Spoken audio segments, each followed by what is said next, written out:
আসসালামু আলাইকুম, কেমন আছেন সবাই? এই শীতের সন্ধ্যায় এরকম বেশি করে ফুচকা বানিয়ে বাসার সবাই উপভোগ করুন। আর যারা আমার চ্যানেলে নতুন, চ্যানেলটি সাবস্ক্রাইব করে দিন। আমি রেসিপিটা শুরু করছি। ফুচকা যেহেতু টকে চুবিয়ে চুবিয়ে খেতে হয়, এর জন্য টকটা যত মজা হবে আমার মনে হয় যে ফুচকাও তত মজা হবে। এমনি তো ফুচকা মজা হতে হবে, এরপরেও টকটার দিকে একটু গুরুত্ব দিতে হবে যেন টকটা একটু মজা হয়। এর জন্য আমি প্রথমে তেঁতুল নিলাম, তেঁতুলটাকে সুন্দর করে ভিজিয়ে নিলাম।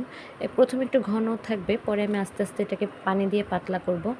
এরপর এর মধ্যে আমি লবণ, চিনি, চটপটির মশলা, চিলি ফ্লেক্স দিয়ে এটা সুন্দর করে বানিয়ে নিলাম। এর জন্য নিয়েছি একটা আস্ত লেবু, কাঁচামরিচ, ধনেপাতা, পেঁয়াজ কুচি, ডিম সেদ্ধ, আলু সেদ্ধ কুচি। এরপরে নিয়েছি ঘুনমি। ঘুনমিটা হচ্ছে যেই ডালটা, সেটা একটু বেশি সিদ্ধ হয়ে গেছে, সিদ্ধ হয়ে একেবারে, এটা যদি আর একটু কম সিদ্ধ হতো আরও ভালো হতো। তো যাই হোক, এর মধ্যে আমি আলু, তারপরে এক এক করে সব কিছু মিশিয়ে নিলাম।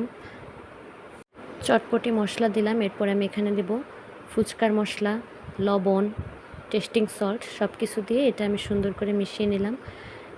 মেশানো হয়ে গেছে। এখন আমি এক এক করে সব ফুচকা বানিয়ে নেব। একটু বেশি করে বানাবো যেন বাসার সবাই বিকালে গল্প করতে করতে খেতে পারি।